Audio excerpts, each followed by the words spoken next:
وشفيع المذنبين وسراج السالكين ومصباح المقربين وخاتم النبيين سيدنا ومولانا ومرشدنا محمد وعلى آله وأصحابه أجمعين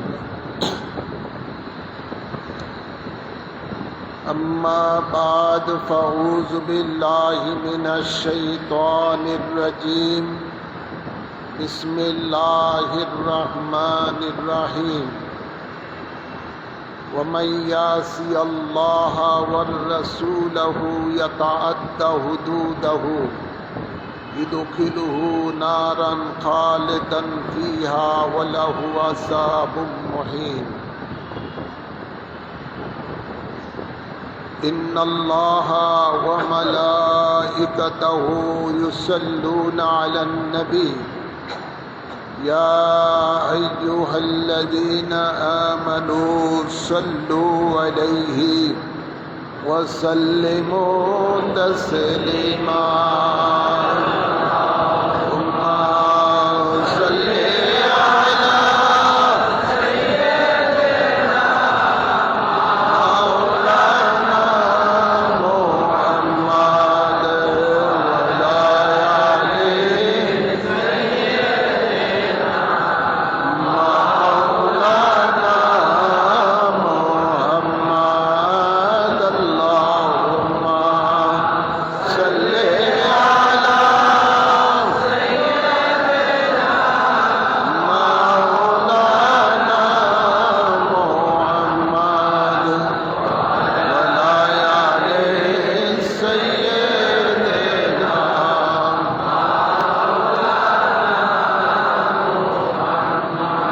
बेकसूना चारू कीजिए नज़रे करम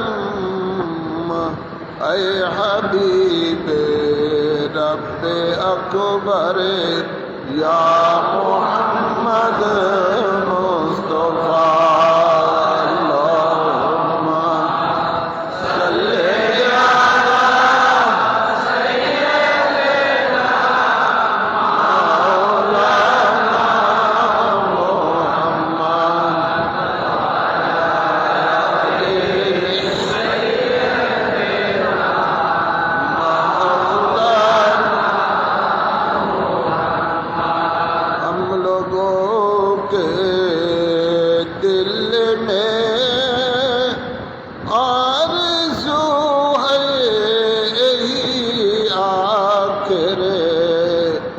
निकले दमी कलमा कह कर या मोहम्मद मुस्तफा अल्लाहुम्मा सल्ली ala sayyidina maulana Muhammad wa ala ali sayyidina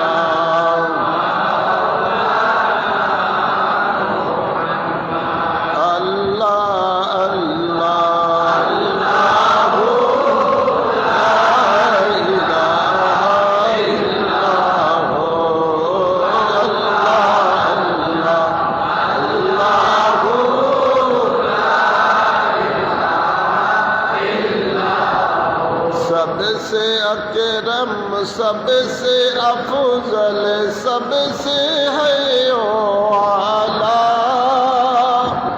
Malik जन्नत कसम नियामत सबसे है ओ बाला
সম্মানিত মুসল্লিয়ানে কেরাম, শুরুতেই মহান রব্বুল ইজ্জতের দরবারে শুকরিয়া আদায় করি, যিনি আমাদের সকলকে মাহে রমাদানের জুমাতুল বেদা আদায় করার জন্য ঐতিহ্যবাহী নারায়ণগঞ্জের বাইতুল ইজ্জত জামে মসজিদের মাঝে আসার তৌফিক দান করেছেন। এই জন্য মাবুদের দরবারে সকলে শুকরিয়া দান করি আলহামদুলিল্লাহ। অসংখ্য অসংখ্য দুরুদ সালাম পেশ করছি সরকার দু আলম নূর মুজস্সম শফিউল মুজনবিন রহমতুল্লিল আলমিনের কদম মোবারকে, যার সদকাতে আমরা পবিত্র শবে কদর উদযাপন করতে পেরেছি। আমরা পবিত্র শবে কদরকে এবছর পেয়েছি পবিত্র জুমা রাত্রিতে, একটি বরকতময় রাত্রিও, আবারও জুমাতুল বেদার রাত্র, এর মধ্যে আরও সোনায় সোহাগা হাজার মাসের থেকে শ্রেষ্ঠ রাত্র। এই আজিম শান নিয়ামত আমরা পেয়েছি সরকারে দো আলমের সদকাতে। এই জন্য মাবুদের দরবারে অসংখ্য অসংখ্য শুকর আদায় করছি, সকলে বলি আলহামদুলিল্লাহ। যারা সবে কদর পেয়েও এই আজিম শান বরকতপূর্ণ রাত্রিটা পেয়েও যারা এর হক আদায় করতে পারে নাই, তারা বদনসিব। যারা পালন করতে পেরেছেন, হক আদায় করতে পেরেছেন, তারাই সৌভাগ্যবান। আল্লাহ আমাদের সকলকে সৌভাগ্যবান ব্যক্তিদের মধ্যে কবুল করুন, আমিন বলেন।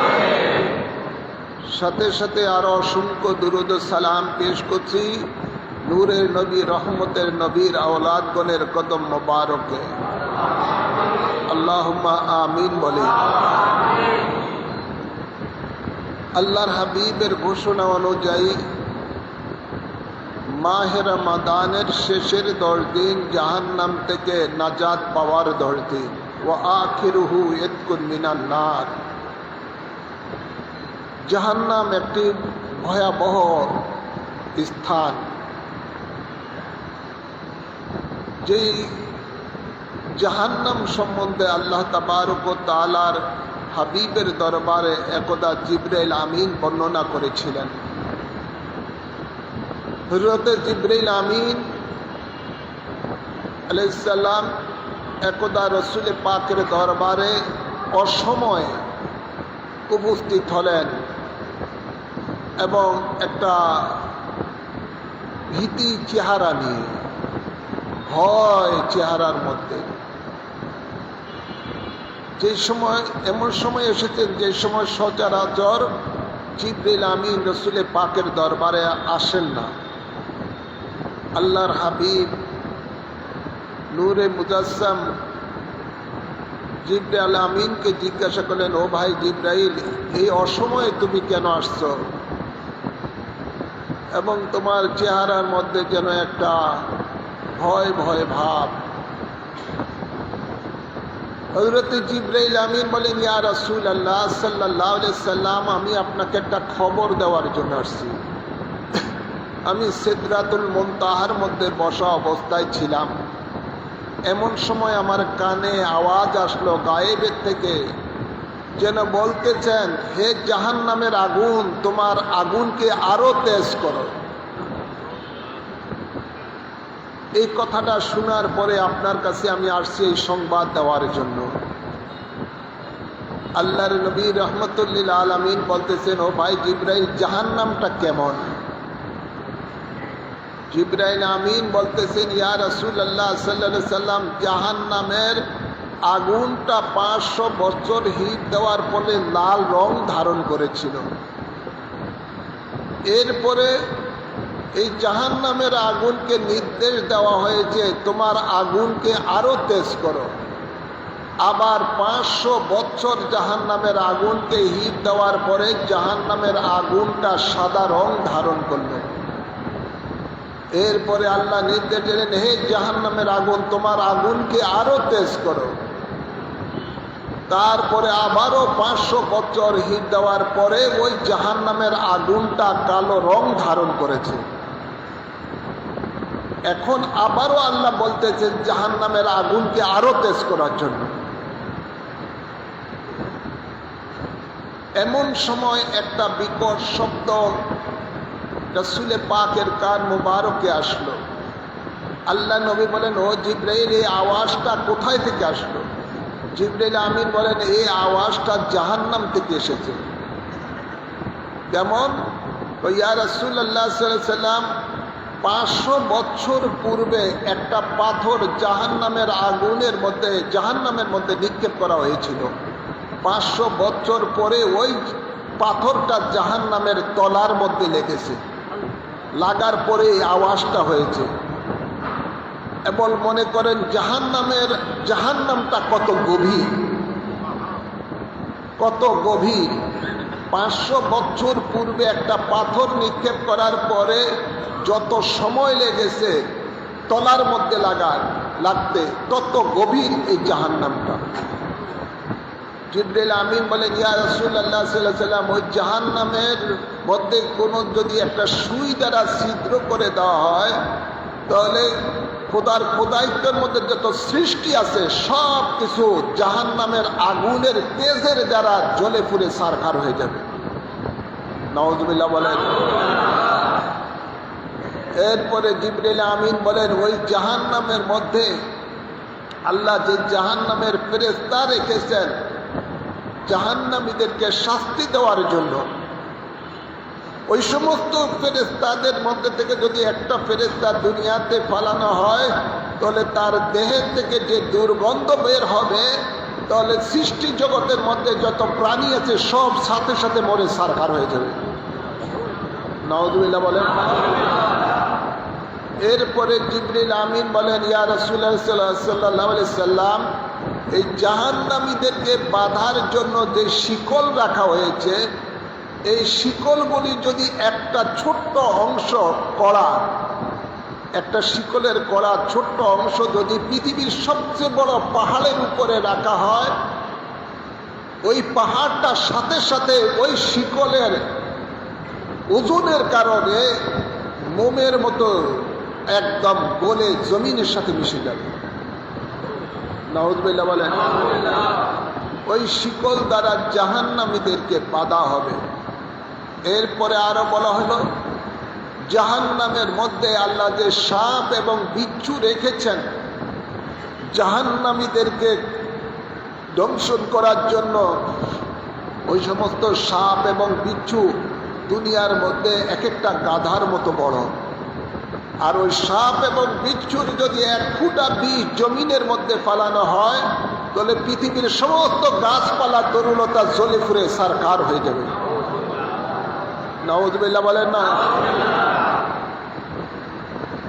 আরো কি বলেন, এই জাহান্নামের মানুষের জন্য আল্লাহ তাবারক ওয়া তাআলা বিভিন্ন ধরনের শাস্তি রেখেছেন। এই জাহান্নামীদেরকে যখন তারা পানি চাইবে জাহান্নামীরা, তখন তাদেরকে গরম পুঁজ দেওয়া হবে, রক্ত দেওয়া হবে পান করার জন্য।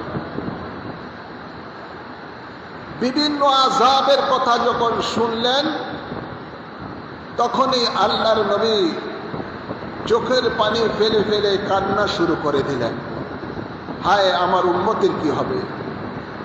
জিবরিল আমিনও কাঁদতেছেন। আল্লাহর নবী বলেন, ও জিবরিল, তুমি কাঁদছো কেন? জিবরিল আমিন বলতেছি, ইয়া রাসূলুল্লাহ, আমি কাঁদতেছি, আমার অনেক সঙ্গের সাথী আল্লাহর পরীক্ষার মধ্যে পড়ে তারা আযাবে লিপ্ত হয়ে গেছে। হারুত এবং মারুত, আযাজিল, এভাবে অনেকে। সুতরাং আমি চিন্তিত, কখন নাকি আল্লাহর পক্ষ থেকে কোনো আমার প্রতি কোনো পরীক্ষা এসে যায়। আমি এই জন্য কাঁদতেছি। হের আমার, তখনই আল্লাহর পক্ষ থেকে জিবরাইল আমিনকে আমিন বলে ঘোষণা দেওয়া হয়েছে, নিরাপদ বলে, তার জিন্দেগিতে কোনো পরীক্ষা আসবে না। আল্লাহর নবী রাহমাতুল লিল আলামিন চোখের পানি ফেলাচ্ছেন আর কাঁদছেন।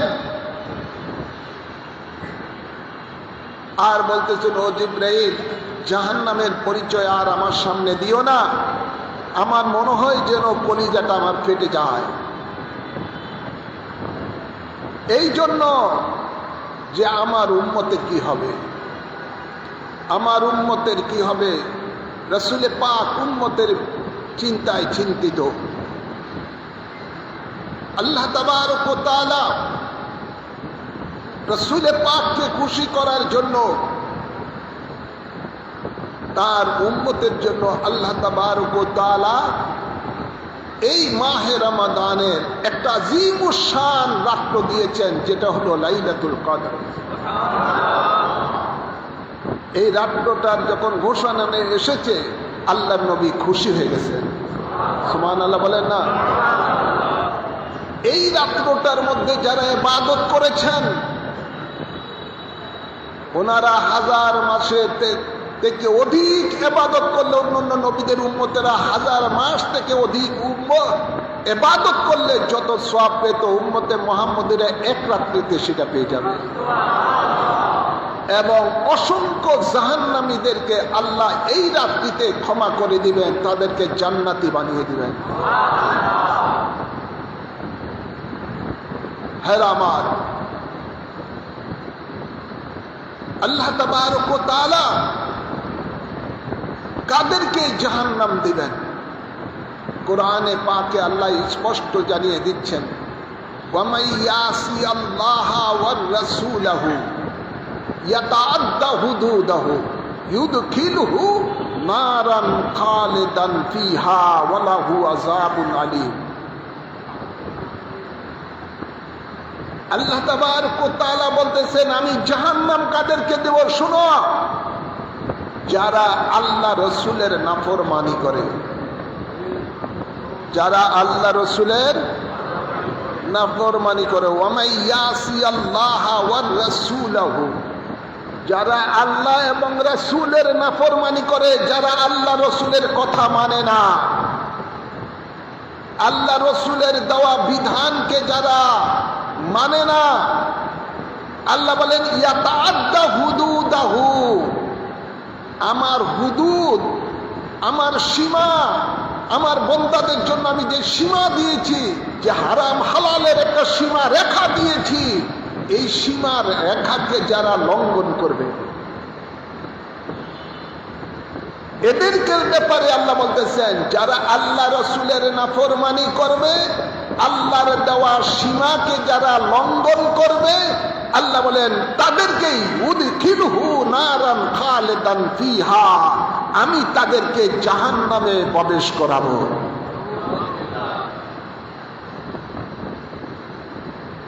স্পষ্ট কথা আল্লাহ।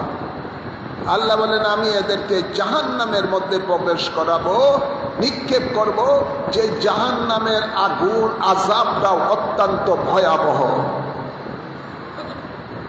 সেটা কি? অত্যন্ত ভয়াবহ।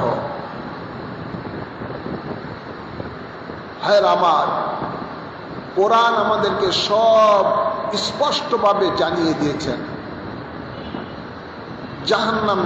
জাহান্নামে কারা যাবে। কিন্তু আফসোস, আজ আমরা এই সম্বন্ধে সম্পূর্ণরূপে আমরা বেখেয়াল হয়ে আছি। আমরা আজকে হারামকে হারামই মনে করি না, হারামকে হালাল মনে করি, আর যেটা হালাল ওটাকে আমরা হারাম মনে করি। নাউযুবিল্লাহ বলেন না? আল্লাহ যা হারাম করেছেন, হারামকে আমরা হালাল মনে করি, আমরা করতেছি ওই কাজ, আর যেটা হারাম করেছে, যেটা হালাল করেছেন ওটাকে হারাম মনে করি। নাউযুবিল্লাহ বলেন না? এই লোকগুলো আবার আল্লাহর জান্নাতের লালায়িত। তারা মনে করতেছে জান্নাত আমার জন্য আল্লাহ বাজেট করেই রাখছে। জান্নাত তো কোনো মামুর বাড়ির আবদার নয়, ওয়া নয়, চাইলেই পাওয়া যাবে। জান্নাত কার জন্য? আল্লাহ এই কথাও জানিয়ে দিচ্ছেন, وَمَن يُطِعِ اللَّهَ وَالرَّسُولَهُ يُدْخِلْهُ جَنَّاتٍ تَجْرِي مِن تَحْتِهَا الْأَنْهَارُ। জান্নাত কার জন্য? আল্লাহ বলেন জান্নাত হলো যারা আমি আল্লাহ এবং আমার রাসূলের কথা মেনে চলে, তাদের জন্য আমি জান্নাত রেখেছি। তাদেরকে আমি জান্নাতের মধ্যে প্রবেশ করাবো, যে জান্নাতের তলদেশ থাকবে ঝর্ণা প্রবাহিত, যে জান্নাতে চিরকাল তারা অবস্থান করবেন। সুবহানাল্লাহ বলেন না? শুধু আল্লাহকে মানলে চলবে না। আল্লাহ বলেন আমি আল্লাহ এবং আমার রাসূল। ওয়াবি খারেজি রাফিজিরা সালাফিরা বলবে যে এটা শিরক হয়ে গেছে, আল্লাহর সাথে মিলে দিছে রসুলকে। এমন আছে না নাই? যারা রসুলের পাককে বরদাস্ত করতে পারে না, কথায় কথায় বলে শিরক শিরক। আল্লাহ নিজে বলতেছেন আমি এবং আমার রাসূল, ওমাই ইউতি ইল্লাহ ওয়ার রাসূলাহু, আল্লাহ এবং রাসূল দুইজনকে যারা মেনে তাদের তাবেদারি করবে, তাদের কি আল্লাহ জান্নাত দিবেন। আর এটাও আল্লাহ বলেছেন শুধু আমার নাফরমানি করলেই আমি যে তাদেরকে জাহান্নাম দিব তা নয়, আমি আল্লাহ এবং আমার রাসূল, রাসূলের নাফরমানি যারা করবে তাদেরকেও আল্লাহ জাহান্নাম দিবেন। ওয়ামাই ইয়াসি আল্লাহ ওয়ার রাসূলাহু, আল্লাহ এবং রাসূল। আল্লাহ নবীকে পৃথক করে নাই। আমাদের দেশে তথাকথিত তৌহিদি জনতা রাসূলকে পৃথক করতে চায়। নাউযুবিল্লাহ বলেন না? এই যেগুলো তৌহিদি জনতা এগুলি দাবি করে, মনে করবেন এটাই হলো পাক্কা মুনাফিক। এগুলি হলো এক নম্বর মুনাফিক। এই মুনাফিক গুলোই রাসূলের পাকের জমানার মধ্যে বলতেছে আমরা আল্লাহকে মানি, আল্লাহকে ভালোবাসি, রাসূলকে ভালোবাসবো না, রাসূলকে মানবো না। একটা কথা আছে অতি ভক্তি চোরের লক্ষণ। আল্লাহকে খুব ভক্তি দেখায়, এটাই হলো মুনাফিকি কাজ। তখনই আল্লাহ তাবারক ওয়া তাআলা আয়াতে কারিমা নাযিল করে দিয়েছেন, কুল ইন কুনতুম তুহিব্বুনাল্লাহ ফাত্তাবিউনি ইউহিব্বুকুমুল্লাহ। আমি আল্লাহর ভালোবাসা চাই, এটা পেতে হলে রাসূল আপনার জন্য তারা তাবেদারি করে, আপনার গোলামি করে। আপনার গোলামির মাধ্যমেই আমি আল্লাহর ভালোবাসা পাবে, আমি আল্লাহর পক্ষ থেকে মাগফিরাত পাবে, দয়া পাবে, করুণা পাবে। যেখানে আল্লাহ রসুলের পাককে পৃথক করে নাই, আর ওরা এখন এসেছে আল্লাহ থেকে রসুলকে পৃথক করার জন্য। তারা বলে তৌহিদের ভিত্তিতে ঐক্য হও, রেসালতবাদ। নাউযুবিল্লাহ বলেন না? তারা আল্লাহর কলেমার মধ্যে রসুলের পাকের নাম কেটে দেয়, একসাথে রাখা, তারা বলে এটা শিরক। এই শিরকের গাঁটটি এই বাংলাদেশের মধ্যে সবচেয়ে বেশি প্রচার করে সালাফি মৌলবীরা। আর এই সালাফি মৌলবীদের মধ্যে একটা অন্যতম মানুষের কাছে এখন জনপ্রিয় হয়ে উঠেছে আহমদুল্লাহ, শেখ আহমদুল্লাহ। এটা হলো সালাফিদের একটা মিডাটেন্ডল। আস্তে আস্তে আস্তে আস্তে হাসতে হাসতে মানুষের মগজের মধ্যে কুফরি মতবাদ ঢুকিয়ে দেয়। আব্দুর রাজ্জাক বিন ইউসুফ, তারপরে আরো কতগুলো আছে, মহসিন, আরো কতগুলি সালাফি মৌলবী আছে, যেগুলোর কাজই হলো আল্লাহ থেকে রসুলের পাককে পৃথক করে দেওয়া। নবী স্বয়ং বলতেছেন, মান আতানি ফাকাদ আতা আল্লাহ, যারা আমার তাবেদারি করেছে ওই তাবেদারিটাই আল্লাহর তাবেদারি হয়ে যাবে।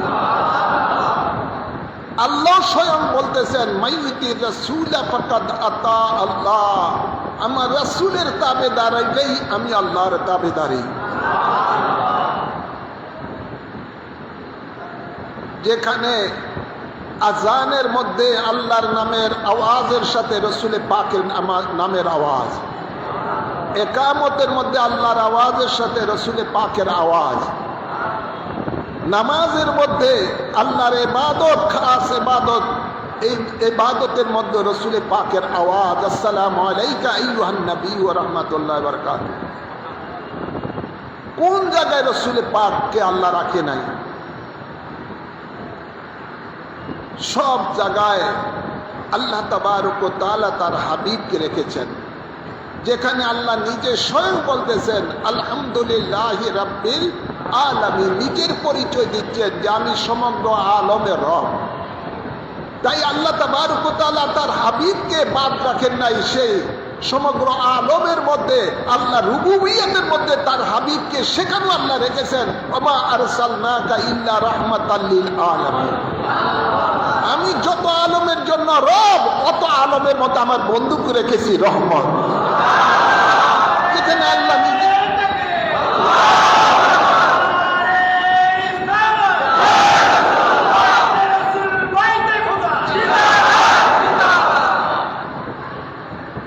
এখানের মধ্যে যে বায়াতে রাসূল বায়াতে খোদা, ইন্নাল্লাযীনা ইউবাইউনাকা ইন্নামা ইউবাইউনাল্লাহ। রাসূল আমার বয়াত, আপনার বয়াতটাই আমি আল্লাহর বয়াত। এখানেও আল্লাহ নিজে রেখেছেন আমা রামাইতা ইয রামা ওয়ালাকিন্নাল্লাহ রামা। আল্লাহ বলেন বন্ধু আপনি তো বালি নিক্ষেপ করেন নাই, ওই বালিটা আমি নিক্ষেপ করেছি। তো রসুলের কর্মই আল্লাহ বলতেছেন এটা আমার কর্ম। রসুলের বয়াত আল্লাহ বলেন এটা আমার বয়াত। রসুলের সাথে নাফরমানি করা আল্লাহ বলেন এটা আমার সাথে নাফরমানি করা। রসুলকে ভালোবাসা এটা আল্লাহ বলেন আমি আল্লাহকে ভালোবাসা। রসুলের পাকের তাবেদারি আল্লাহ বলেন এটাই আমার তাবেদারি। যেখানে আল্লাহ খালেক হয়ে তার মাহবুবকে, তার হাবিবকে পৃথক করে নাই। এখন বর্তমান জমানায় সালাফি মৌলবীরা, এই তৌহিদি জনতা, তৌহিদি মৌলবীরা এখন রেসালতকে বাদ দিতেছে, নবীকে বাদ দিতেছে। কই শিরক, শিরক, নবী আল্লাহর সাথে কাউকে মিলানো যাবে না। নাউযুবিল্লাহ বলেন। আল্লাহ এই জাতি থেকে মুসলমানের ঈমান আমলকে হেফাজত করুন, আমিন বলেন। তো যেটা বলতেছিলাম, এই জাহান্নামের আগুন থেকে বাঁচার জন্য আমাদেরকে মাহে রমাদানের শেষ 10 দিন কষ্ট করতে হবে। বেশি বেশি করে আমাদেরকে সাধনা করতে হবে। এই জন্য রাসূল পাক সাল্লাল্লাহু আলাইহি সাল্লাম বলেন মাহে রমাদানের শেষের বেজোর রাত্রি, শেষ 10 দিনের বেজোর রাত্রিতে তোমরা কদর তালাশ করো।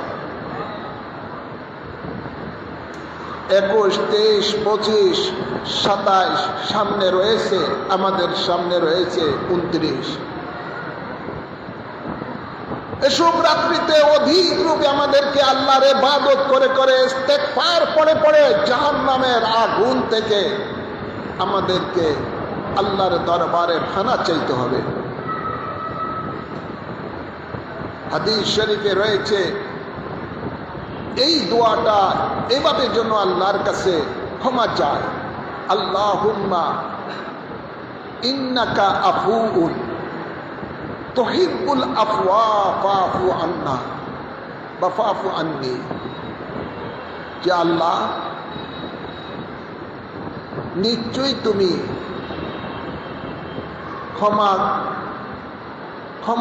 ক্ষমাকে পছন্দ করো, সুতরাং তুমি আমাকে ক্ষমা করে দাও।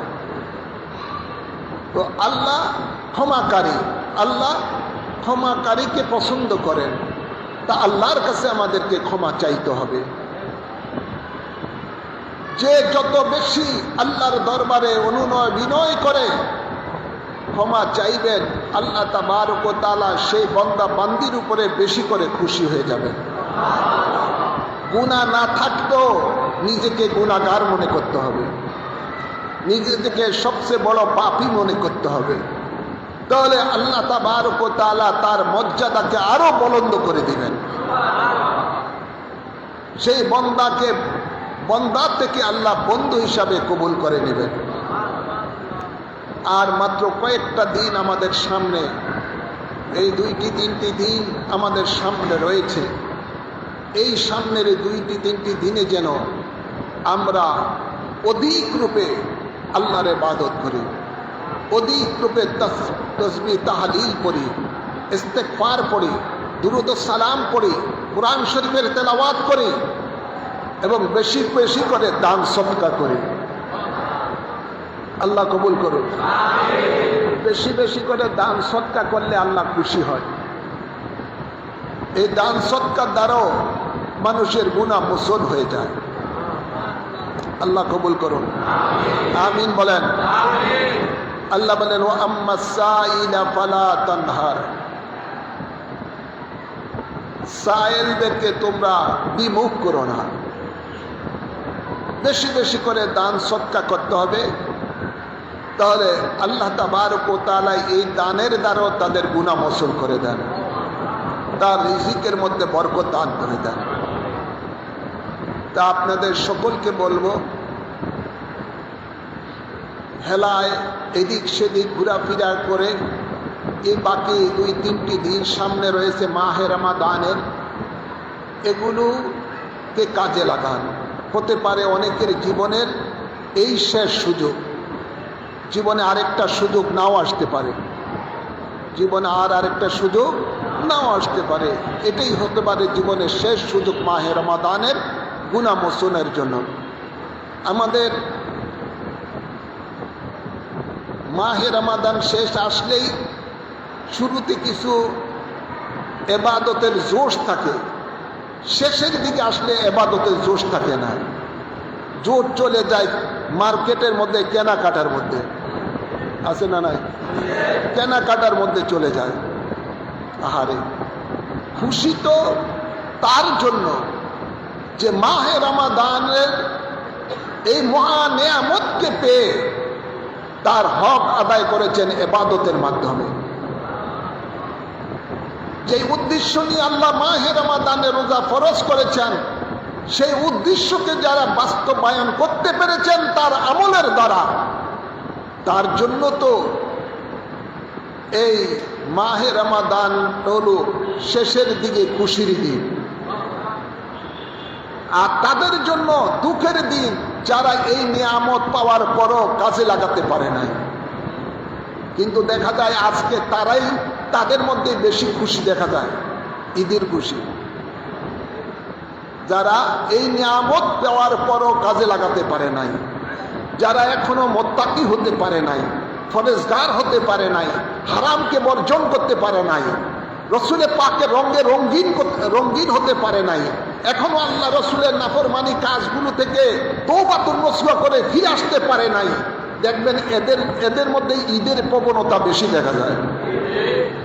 হ্যাঁ, ওদের মধ্যে খুব খুশি। আল্লাহ হেদায়েত দান করুন, আমিন বলেন। খুশি তাদের জন্য যারা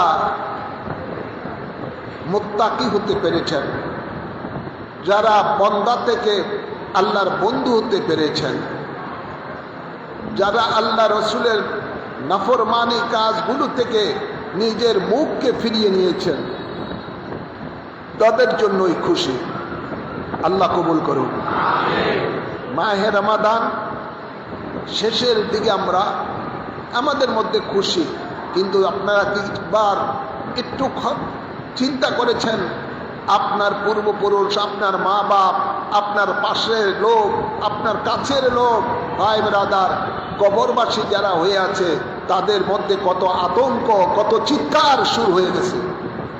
যেহেতু মাহে রমাদানের কারণে আল্লাহ সকল কবরবাসীদের কবর আযাব বন্ধ রেখেছেন।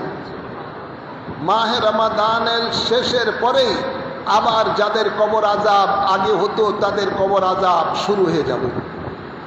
তো ওরা তো চিন্তিত, ওরা তো আতঙ্কিত, ওরাদের মধ্যে তো কান্নাকাটি।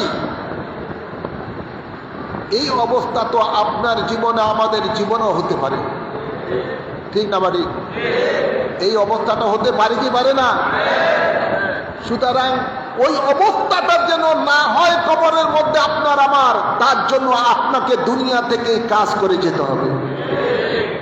সেই কাজটাই হলো আপনাকে মুত্তাকি হতে হবে, ফরজগারিতা অর্জন করতে হবে, আল্লাহ রসুলের তাবেদারি হয়ে যেতে হবে। আল্লাহ কবুল করুন, আমিন বলেন। পরিশেষে বলতে চাই, আপনাদের মধ্যে যাদের জাকাত এবং জাকাত খরচ বিভিন্ন ফেতরা ইত্যাদি আপনার অন্যান্য বছর যেভাবে ইমামে রব্বানি দরবার শরীফের এতিম আল মুজাদ্দিদি এতিমখানার মধ্যে আপনারা দান করে থাকেন, এবারও আপনারা হিজবুর রাসূল কমিটির মাধ্যমে সেগুলো দান করার চেষ্টা করবেন। আর কোনো অবস্থায় কোনো ওয়াহাবি খারেজি কওমিদের মাদ্রাসার মধ্যে দান করবেন না, যে মাদ্রাসার মধ্যে আল্লাহ রসুলের নাফরমানি শিক্ষা দেওয়া হয়, নবীর দুশ্মনী শিক্ষা দেওয়া হয়, ওলি আল্লাহর দুশ্মনী শিক্ষা দেওয়া হয়। আপনারা দেখছেন ইদানিংকালে গত কয়েকদিন আগে কুমিল্লাতে ওয়াহাবিদের কওমিদের একটা মৌলবী মুস্তাকুন নবী, এটা হলো মুস্তাকুন নবী, এটা হযরতে খাজা গরিবে নামাজকে বুয়া বলে আখ্যায়িত করে। কত বড় ওলির দুশ্মন! এরাই জায়গায় জায়গায়, এদের অনুসারীরাই জায়গায় জায়গায় ওলি আল্লাহর মাজার ভাঙে। যেখানে অলিকুল সম্রাট খাজা গরিবে নওয়াজ, যার মাধ্যমে ভারত উপমহাদেশের মধ্যে মানুষ ইসলাম পেয়েছেন, যার হাতে 92 লক্ষ বিধর্মী মুসলমান হয়েছেন, সেই ওলি আল্লাহকে তারা বুয়া বলে। শুধু একবার নয়, কয়েকবার সে বুয়া বুয়া বলে, শ্রোতাদের থেকে আওয়াজ উঠায়। নাউজুবিল্লাহ বলতেন না? এরাই হলো ওলি আল্লাহর দুশ্মন, এরাই হলো জঙ্গি। এদের অনুসারী, এদের নির্দেশে এদের অনুসারীরা জায়গা জায়গায় মাজার শরীফকে, ওলি আল্লাহর মাজার শরীফকে ভাঙ্গে এবং সেখানে লুটপাট করে। তো এই সমস্ত ব্যক্তিদের, কওমি মৌলবীদের ব্যক্তিদের মাদ্রাসায় জাকাত ফিতরা ইত্যাদি দান করলে তো সওয়াব তো দূরের কথা, গুনাহে কবিরা হবে, হারাম, এবং সেগুলো আদায়ও হবে না যদি দান করে। তো সাবধান থাকতে হবে। আমাদের মানুষগুলো তো বোকা স্বর্গে বাস করে, দিয়ে দেয়, তাদের ধোকায় পড়ে, তাদের আপনার যাচাই বাছাই করে না যে আমার টাকাটা, আমার অনুদানটা কার কোন খাতে ব্যয় হইতেছে।